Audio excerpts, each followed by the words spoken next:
তোমাদেরকে হাত দিয়েছি, হাত দ্বারা অপকর্ম করেছো। আমি আল্লাহ চোখ দিয়েছি, চোখ দিয়া তোমরা খারাপ কিছু দেখেছো। আমি আল্লাহ জবান দিয়েছি, কলব দিয়েছি, কলব দ্বারা তোমরা খারাপ কিছু উপলব্ধি করেছো।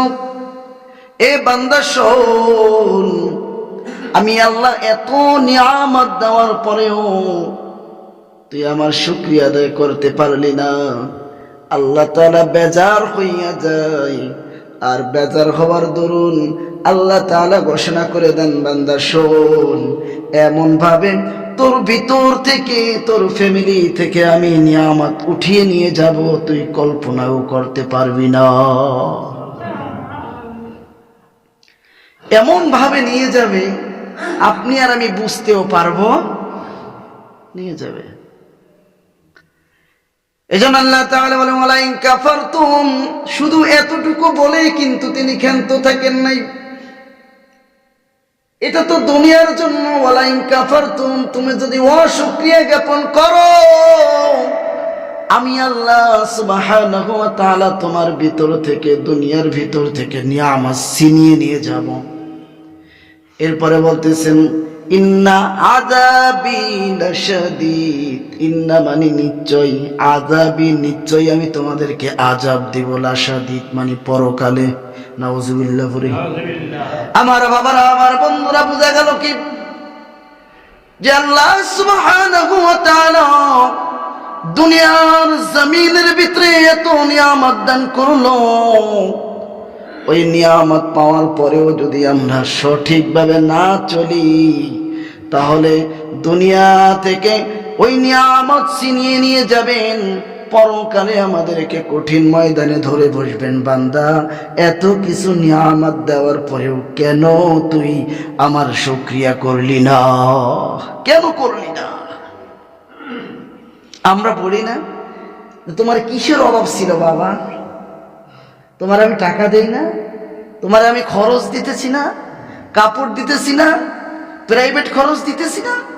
সব দেওয়ার পরেও কেন তুমি অপকর্ম করলা? তোমার কিসের অভাব?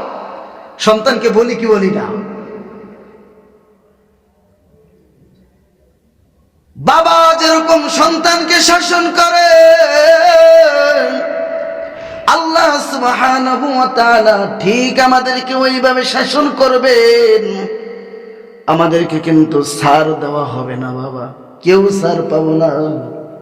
কারণ দুনিয়াতে ছাড় পাওয়া যায়, টাকার গরমে ছাড় পাওয়া যায়, ক্ষমতার গরমে ছাড় পাওয়া যায়।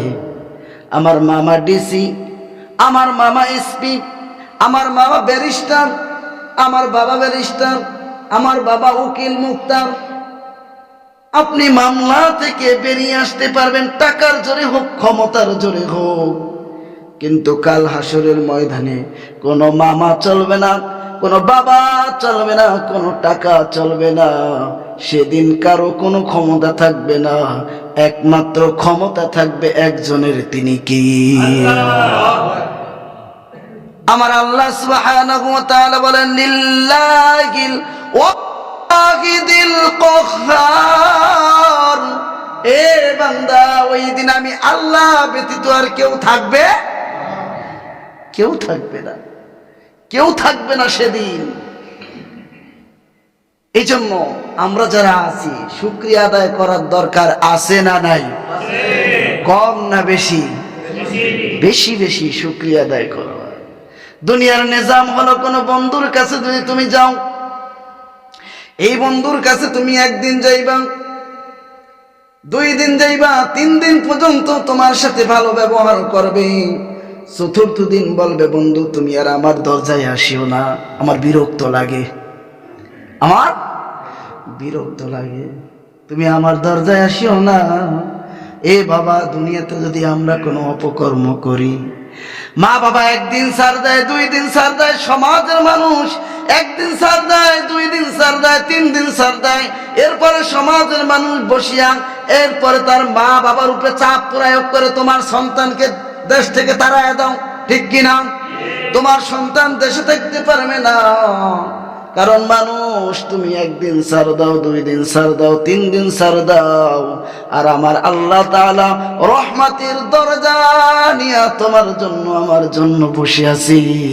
আল্লাহ তাআলা বলেন, ইয়া আইয়ুহাল্লাযীনা আমানু তুবু ইলাল্লাহি তাওবাতান নাসুহা।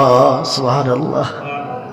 আমার বাবারা, আমার বন্ধুরা, আল্লাহ সুবহানাহু ওয়া তাআলা ডাক দিয়ে বলেন, বান্দা শোনো শোনো, ইয়া আইয়ুহাল্লাযীনা আমানু, তোমরা যারা ঈমান আনয়ন করেছো, তুবু ইলাল্লাহি তাওবাতান নাসুহা। এই দুনিয়াতে ঈমান আনয়ন করার পরে তুমি অনেক ধরনের গুনাহ করেছো। তুমি জেনার গুনাহ করেছো, তুমি কবিরা গুনাহ করেছো, তুমি সগীরা গুনাহ করেছো, তুমি রাতে গুনাহ করেছো, তুমি দিনে গুনাহ করেছো, তুমি আলোতে গুনাহ করেছো, তুমি অন্ধকারে গুনাহ করেছো, তুমি শিরকি গুনাহ করেছো, তুমি জাহিরি গুনাহ করেছো, তুমি বাতিনি গুনাহ করেছো। হে বান্দা শোন, আয় আয় আয়, ইয়া আইয়ুহাল্লাযীনা আমানু, তুই গুনাহ করার পরেও যদি তোর ঈমান থাকে, কি থাকে? আল্লাহ তাআলা ডাক দিয়ে বলেন, তুবু ইলাল্লাহি তাওবাতান নাসুহা। এ বান্দা, যত গুনাহ করেছো তাই আমার দরবারে আয়, আর খাঁটি দিলে তওবা কর। তুবু ইলাল্লাহি তাওবাতান নাসুহা। তাওবাতান নাসুহা মানে এমন তওবা, এমন অঙ্গীকার তুমি আল্লাহর সাথে করো, এমন অঙ্গীকার তুমি আল্লাহর সাথে করো, মালিক 10 বছর পর্যন্ত সুদ খেয়েছি, 20 বছর আমি জেনার কাজ করেছি, এ মালিক মানুষের সাথে অপকর্ম করেছি, এ মালিক বুঝি নাই, ও দয়ার মালিক আমার জীবনে আমি ভুল বুঝতে পেরেছি, আমি তওবাতুন নাসুহা পাঠ করলাম, আমি আর জীবনে কোনোদিন গুনার কাজ করব না, আমি কোনোদিন ঘুষ খাবো না, আমি কোনোদিন সুদ খাবো না, আমি কোনোদিন হারাম খাবো না। এ মালিক তুমি আমাকে মাফ করে দাও, তুমি আমাকে মাফ করে দাও। আল্লাহ সুবহানাহু ওয়া তাআলা ডাক দিয়ে বলেন, বান্দা তুবু ইলাল্লাহি তাওবাতান নাসুহা। এ বান্দা, তুই দিল থেকে যখন তওবা করা শুরু করেছস, আমি আল্লাহ তাআলা 70 বছরের গুনাহ তোর মাফ করে দিলাম। আমার বাবারা, আমার বন্ধুরা, এরপরেও যদি তুমি না বোঝো আর কি করার আছে, আমার মালিক কিন্তু তোমাকে ছাইরা দেয় নাই। তুমি দুনিয়ার লোভে পড়ে আমার মালিককে ভুলে গেছো, তুমি দুনিয়ার লোভে পড়ে আমার মালিককে ভুলে গেছো। সুদের টাকার তুমি পাগার করলা, ঘুষের টাকার তুমি পাগার করলা, ক্ষমতার জোর দিয়া সমাজের ভিতরে জেনা ব্যভিচার করলা। এ বান্দা, তারপরও কিন্তু আমার মালিক তোমাকে ভুলে নাই। ওই কোরআনে আল্লাহ তাআলা ডাক দিয়া বলতেছেন, বান্দা আয়, যত গুনাহ করছস কর, বান্দা তুই আইতে দেরি, আমি আল্লাহ তাআলা তোকে মাফ করতে দেরি করব না। পারবেন তো ইনশাআল্লাহ? মনের বোঝা। আরে 70 বছর তো চলেই গেল, 80 বছর তো হয়েই গেল, আর কি দুনিয়ার আর কি বাকি আছে? আমি যদি 30 বছরের যুবক হই, এবার যদি আমার চুল পেকে যায়, আমি যতবার কলপ দিন, কয়দিন থাকবো?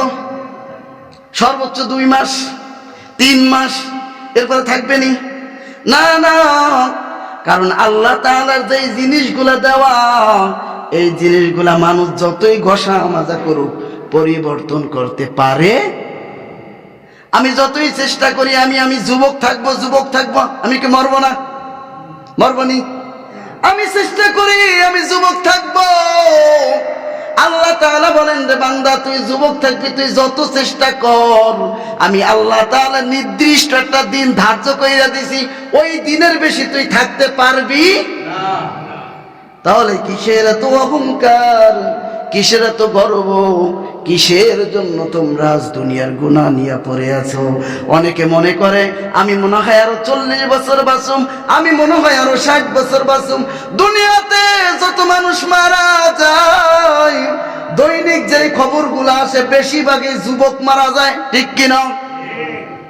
রাস্তায় অ্যাক্সিডেন্ট হয়, যুবক মারা যায়, পানির ভিতরে পড়ে যুবক মারা যায়, এরোপ্লেন বিধ্বস্ত হয়, যুবক মারা যায়, ঠিক কিনা? আমার বাবারা, আমার বন্ধুরা, এজন্য আমি তোমাদেরকে উদাত্ত আহ্বান জানাবো, যতদিন দুনিয়াতে বাঁচো, কে কয়দিন বাঁচবো আমরা কেউ জানি না।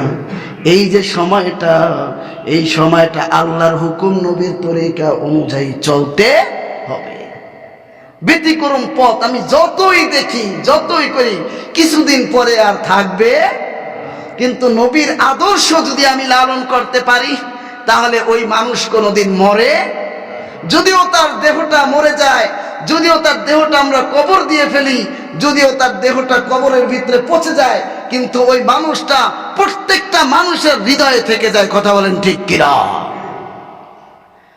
নবীজির আদর্শ লালন করেছে ওমর। ওমরের নাম 1500 বছর পরেও আমরা নিতেছি, ঠিক কিনা? ওমরের যুগে কি আর মানুষ ছিল না? ওমর একা ছিল না 1 লাখ 2 লাখ লোক ছিল, না কোটি কোটি কোটি কোটি লোক ছিল? সেই কোটি কোটি লোকের ভিতরে ওমর কেন?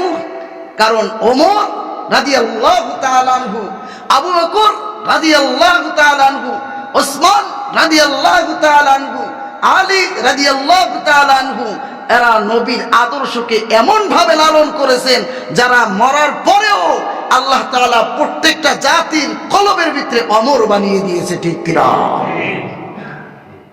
কেন দামি হলো? কেন দামি হলো? একমাত্র শুধুমাত্র এই কোরআনের জন্য। কিসের জন্য ভাই? কোরআনের জন্য। আমরা দামি হতে পারি না কেন? এর 1 নম্বর কাহিনী হলো, আমরা কোরআনকে সরিয়ে দিয়েছি। কোরআনকে অনেকে মনে করেন এই কোরআন শুধু বাচ্চারা মক্তবে পড়বে। অনেকের ধারণা এই কোরআন শুধু বাচ্চারা মক্তবে কোন রকম যদি একটা খতম দিতে পারে শেষ।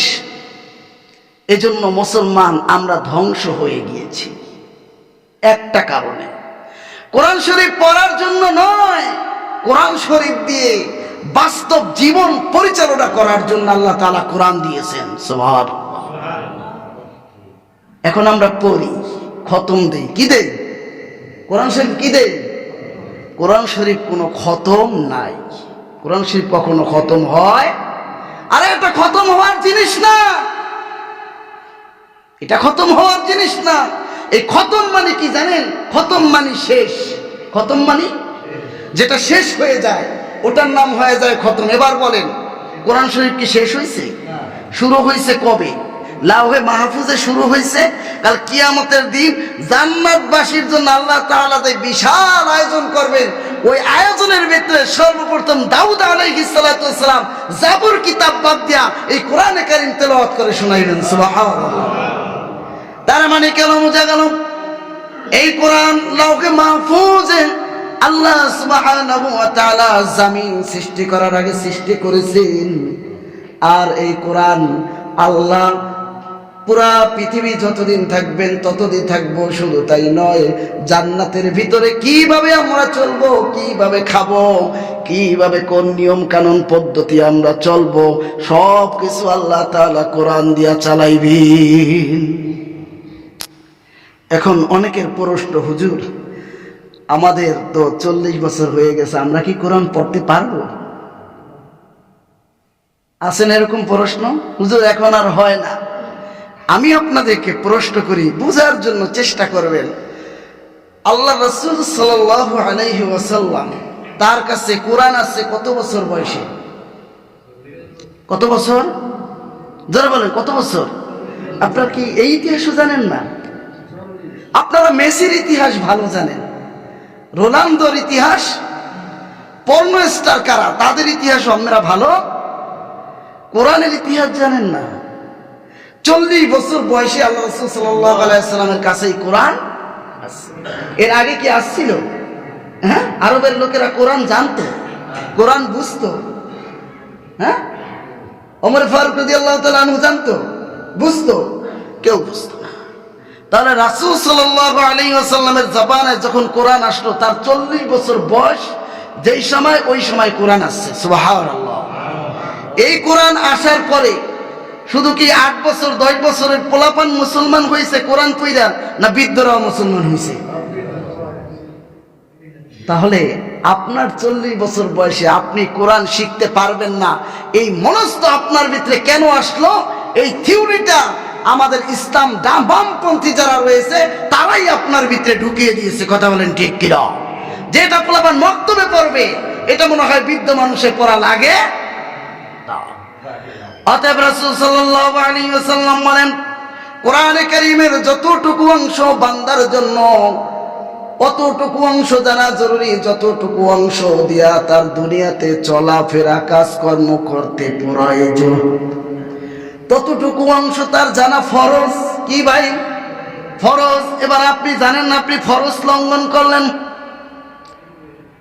আপনি ফরজ লঙ্ঘন করতেছেন, কোরআন বোঝার জন্য চেষ্টা করেন না, কোরআন না বুঝিয়া না জানিয়া এরপর আপনি যত ইবাদত করেন ওই ইবাদতের ভিতরে মজাও পাবেন। আরবের শায়েখরা যখন কোরআনে কারীম তেলাওয়াত করে নামাজের ভিতরে খেয়াল করে দেখবেন তারা কাঁদে। এমন সময় দেখা যায় কাঁদে, কাঁদতে কাঁদতে কোরআনে কারীম তেলাওয়াত করে, তার দাড়ি মোবারক চোখের অশ্রু দ্বারা ভিজে যায়। কেন তারা কোরআনে কারীম তেলাওয়াত করে আর কাঁদে?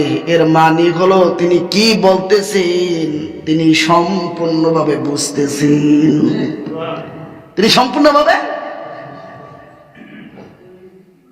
আমার বাবারা, আমার বন্ধুরা, না বুঝিয়া যতদিন পর্যন্ত আমরা এই কোরআনে কারীম তেলাওয়াত করব এতদিন পর্যন্ত কোনদিন আমরা কোরআনের স্বাদ, নামাজের স্বাদ আমাদের ভিতরে আসবে না। এজন্য আল্লাহ রাসূল সাল্লাল্লাহু আলাইহি ওয়াসাল্লাম বলেন, সাহাবারা শোনো, তোমরা যদি কোনো মসজিদে ইমামতির দায়িত্ব পাও, তোমরা যদি কোনো মসজিদে ইমামতির দায়িত্ব পাও তাহলে তোমরা ছোট ছোট সূরা দিয়া নামাজ পড়াইবা। আর সাহাবারা শোনো, যখন গভীর রাত্রে তোমরা উঠবা তাহাজ্জুদ নামাজে যখন দাঁড়াইবা, এই 3টা বাজে শুরু করবা, আজান পর্যন্ত 2 রাকাত নামাজে কোরআনে কারীম তেলাওয়াত করে তোমরা কাটাইয়া দাও। তোমরা নিজেরা কোরআন তেলাওয়াত এমন ভাবে করো যেই সময় বিসমিল্লাহির রহমানির রহিম আলহামদু সূরা পড়িয়া এমন একটা সূরা তেলাওয়াত করো, শুরু করে দাও, ওই তাহাজ্জুদ নামাজের ভিতরে তুমি 1 রাকাতে আধা পারা পর্যন্ত পড়ে ফেলো। সুবহানাল্লাহ। ওই সময় দেখবা আল্লাহর সাথে তোমার সাথে একটা কানেক্টেড হয়ে যাবে, আল্লাহর সাথে তোমার মহব্বত বেড়ে যাবে, কোরআনের প্রতি দরদ ভালোবাসা, এই কোরআনের কিসাস, এই কাহিনী যখন তোমার দিলের ভিতরে আটকাবে, দুনিয়ার সমস্ত দুনিয়া একদিকে দিয়ে দিলেও তোমার ঈমান পৃথিবীর কেউ নিতে পারবে। কোরআন বুঝেছে, আলী কোরআন বুঝলো, ওমর ফারুক রাদিয়াল্লাহু তাআলা আনহু কোরআন বুঝলো। কোরআন বুঝতে দেরি, জীবনটা পরিবর্তন হইতে দেরি হয় নাই, ঠিক কিনা আমার বাবারা? কিন্তু আজ এই কোরআনের ফজিলত আমরা শুনে যাই, কিন্তু কোরআন পড়তে পারি না। এখন 50 বছর বয়স হয়ে গেছে, বলে হুজুর আমরা তো পড়তে পারি না। না না, আল্লাহ রাসূল সাল্লাল্লাহু আলাইহি ওয়াসাল্লামের চাচা যান আব্বাস রাদিয়াল্লাহু তাআলা আনহু যখন তার বয়স 60 অথবা 62 বছর, ওই সময় তিনি কালেমা পড়ে মুসলমান হয়েছেন। সুবহানাল্লাহ। ওই সময় কালেমা পড়ে মুসলমান হওয়ার পর তিনি যদি কোরআনে কারীম সব বুঝিয়া পড়তে পারেন, মানতে পারেন, আমরা মুসলমান হয়ে কেন মানতে পারবো না? হাজার হাজার সাহাবী আছে 50 বছরের পর কোরআন পড়ছে, মুখস্থ করছে। সুবহানাল্লাহ। হাজার হাজার, একজন নয়, দুইজন নয় রে মুমিন, একজন দুইজন নয়, হাজার হাজার সাহাবী এরকম 50 বছর 60 বছর বয়সে তারা কোরআনে কারীম মুখস্থ করেছে, নিজেরা পড়েছে, কোরআন দিয়া জীবন চালাইছে, জান্নাতে মানুষ হয়ে দুনিয়ার থেকে বিদায় নিয়েছি। আমরা পারি না, আমরা সব দোষ হুজুরের উপরে। হুজুর নামাজে কেরাত লম্বা পড়েন, আমি নামাজ পাই না, বাইর তো নাইতে, তুই আইলে না আইলে নাই, তুই তো ছাগলের 6 নম্বর বাচ্চা।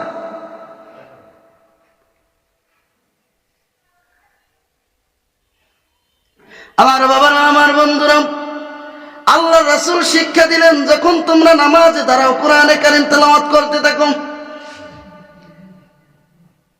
যেই সময় নামাজে দাঁড়াইবা খালি কোরআনে কারীম তেলাওয়াত করো। এবার ইমাম সাহেব 10 মিনিটে 4 রাকাত নামাজ পড়ায়, 12 মিনিটে 2 রাকাত নামাজ পড়ায়, হেতে তার হয় না।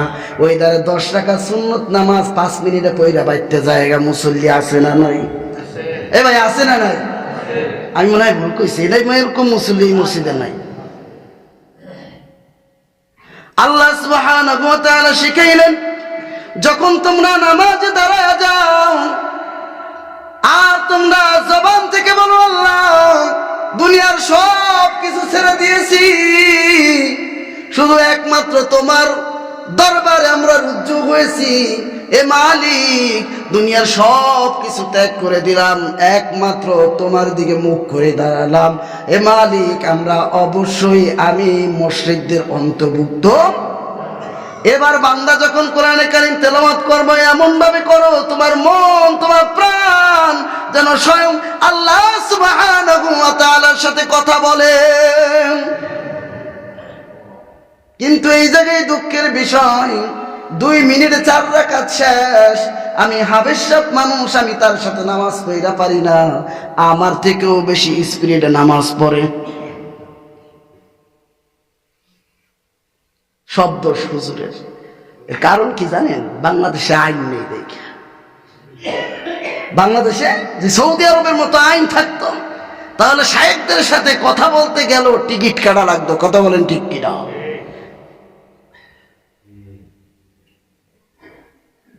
মাসে একদিন খাওয়ায় হুজুরের একটা দাস আছে না, ওটা বাইর করে আলায়, হুজুর আমাকে ওটা খান। আল্লাহ হেফাজত করুন, সকলে পড়ি আমিন। আমার বাবারা, আমার বন্ধুরা, বলার উদ্দেশ্য হলো কোরআন আমরা নিজেরা পড়ার চেষ্টা করব। গত বছর যে সময় এই আলোচনা করেছি, কিছু মুসল্লি এক হলো যে তারা কোরআনে কারীম শিখবে। বলে হুজুর তাহলে রমজান মাসে তো আমরা মোটামুটি একটু ফ্রি থাকি, আমাদেরকে একটু কোরআনে কারীম শেখাবেন। আমি বললাম ঠিক আছে, আলহামদুলিল্লাহ আপনারা ভালো উদ্যোগ নিয়েছেন। প্রায় 25 জন 30 জন হবে এরকম মেবি। রমজান যখন শুরু হলো আমিও শুরু করলাম। 1 দিন 2 দিন 3 দিন 5 দিন পরে দেখি আছে 5 জন। 5 দিন পরে কয়জন আছে? হুজুর গরু বান্ধা লাগবে, ছাগল বান্ধা লাগবে, বাড়িতে লোক নাই, আসতে পারি না। আজকে যেই 5 জন আসে আগামীকাল আর ওই 5 জন বিশ্বায়ও। এভাবে কি শেখা যায়? কোরআন কেউ শিখতে চায় না, কোরআন শিখতে চায় না। আরে কোরআন শুনলে সওয়াব আছে ঠিক, ঈমান যদি থাকে সওয়াব অবশ্যই হবে, কিন্তু কোরআন শোনার পরে যদি আপনি আমল না করেন, সারা রাত দাঁড়ায় দাঁড়ায় কোরআন শুনবেন, কোনো সওয়াব হবে? আমল না করলে হবে না। কেন হবে না? কোরআন কি আবু জাহেল শোনে নাই? উতবা সাইবা শোনে নাই? হ্যাঁ, বিধর্মীরা শোনে নাই? আরে এরকমও বিধর্মী আছে পুরা কোরআন শরীফের অর্থ পারে, আছে না নাই? ঈশ্বরচন্দ্র বিদ্যাসাগর, গিরিশচন্দ্র সেন নাম শুনছেন? এই লোক পুরা কোরআন শরীফ মুখস্থ তো পারে, পুরা কোরআন শরীফের অর্থ জানতো, কিন্তু ঈমান, তার মানে কি? ঈমান নাই মানে কি? এই কোরআন দিয়া তার জীবন চালায়। অতএব কোরআন দিয়া যারা জীবন চালাইতে পারবেন না, যারা কোরআনের বিরুদ্ধে যাইবেন, 1 প্লেট খিচুড়ি 500 টাকার জন্য আর মসজিদে ওই জায়গায় বসে বসে সেজদা দিবেন, আল্লাহর কসম করে বলি এই কোরআনের শপথ, তোমার একটা সেজদাও আল্লাহর দরবারে কবুল হবে না। তোমার সেজদা কবুল হবে না। তুমি যত রাগ দেখো আমার সাথে পারবা, কোরআনের সাথে পারবেন? আবু জাহেল সবচেয়ে পাওয়ারশীল লোক ছিল, কোরআনের সাথে পারছে? আবু জাহেল চলে গেছে, কোরআন ঠিকই। আমি ওমর ফারুক চলে যাব, এই জায়গায় যেই ক্ষতি বাড়বে সেই চলে যাবে, কিন্তু কোরআন থেকে যাবে। কোরআন কাল হাসরের ময়দানে আমাদের সাথে থাকবে ইনশাআল্লাহ। কোরআনকে বিতাড়িত করা যায় না। প্যারা হাজিরিন, বুঝাইতেছি কোরআনের মর্তবা এই জন্য যারা বয়স্ক হয়েছেন আমি আপনাদেরকে উদারত আহ্বান জানাবো, সামনে রমজান মাস, আমরা কোরআনে কারিম শেখার চেষ্টা। অন্যান্য মাসে আমরা একটু ব্যস্ত থাকি, খুব বিজি থাকি, কিন্তু রমজান মাস আমরা ফিরি আসি। আপনারা যদি আসেন, আপনারা যদি সম্মত হন, আমরা বিনা টাকায় 1 পয়সাও নিব না। যদি জোর কইরা দেন তাও নিব না। যদি জোর কইরা বলেন হুজুর একদিন ইফতারি খাওয়ান, তাও আমি খাবো না। আপনারা সবাই জানেন আমি কারো বাসায় দাওয়াত খাই না। কেউ যদি কোনো কিছু দিতে চান আমি নিব না, কিন্তু আমি আপনাদেরকে উদারত আহ্বান জানাবো, রমজান মাসে আসেন, আমরা যে কোনো সময় 1 ঘন্টা নিই, অন্তত কায়দাটাও যদি শিখতে পারি, নামাজের আহকাম আরকান যদিও শিখতে পারি, তাহলেও আমাদের জীবনটা পরিবর্তন হতে করবেন তো ইনশাল্লাহ। আসুন, শুনেন, বয়স দিয়ে কোনো কিছু হয় না। যদি আমার চেষ্টা থাকে আসবেন, কোরআনের কাছে আসবেন, কোরআন শিখবেন যতটুকু সম্ভব। আমরা বিনিময়ে 10টা সূরার অর্থ শিখব, 10টা সূরার অর্থ শিখব। কোরআনে কারিম কোনো খতম, যেই জায়গায় বলে কোরআনে কারিম খতম, ওই জায়গায় ভেটো দিবেন যে এই বেটা কোরআনে কারিম কি তোর বাবার, এটা কি তোর বাবার বই, তুই খতম করবি? কোরআনে কারিম কখনো খতম হয়? কোরআনে কারিম আপনি যত পড়বেন তত মজা। আমার কণ্ঠে এক, আর এক হুজুরের কণ্ঠে আর এক, কিন্তু এর প্রতি ভক্তি শ্রদ্ধা মানুষের বাড়তেই থাকে, কমে। আজ পর্যন্ত কোনো মুসল্লি বা কোনো মানুষ আজ পর্যন্ত বলেন যে হুজুর আলহামদুলিল্লাহ সূরা পড়েন না, বলছেন? বরং সেই নামাজ দাঁড়াইলে আলহামদুলিল্লাহ পড়ে, ঠিক কিনা? কারণ এর প্রতি কোনো মানুষের অনীহা আসে। বাবারা আমার যারা আছেন, আমি উদারত আহ্বান জানাবো, আপনারা এই যে আমাদের মাদ্রাসা কোরআনে কারিম তালিম দেওয়া হয়, বাচ্চাদেরকে কোরআনে কারিম শেখা হয়, রাতে উঠে তারা কোরআনে কারিম তেলাওয়াত করে। বিশ্বাস করবেন, আল্লাহ রাসূল সাল্লাল্লাহু আলাইহি সাল্লাম বলেছেন, কোন মাদ্রাসার তলবে ছাত্র যদি কোনো কবরের পাশ দিয়ে অতিক্রম করে, তাহলে ওই কবরে 40 দিন পর্যন্ত আযাব হয় না। আপনারা মনে করেন এই কোরআন কি সত্য নাকি মিথ্যা? আচ্ছা, বুখারী শরীফ সত্য না মিথ্যা? আবু দাউদ শরীফ, নাসাই, ইবনে মাজাহ সব সত্য। যদি ওই কথাও, যদি ওই হাদিসের কিতাবও সত্য হয়, কোরআনে কারিম যদি সত্য হয়, আল্লাহ রাসূলের এই হাদিসও সত্য। অত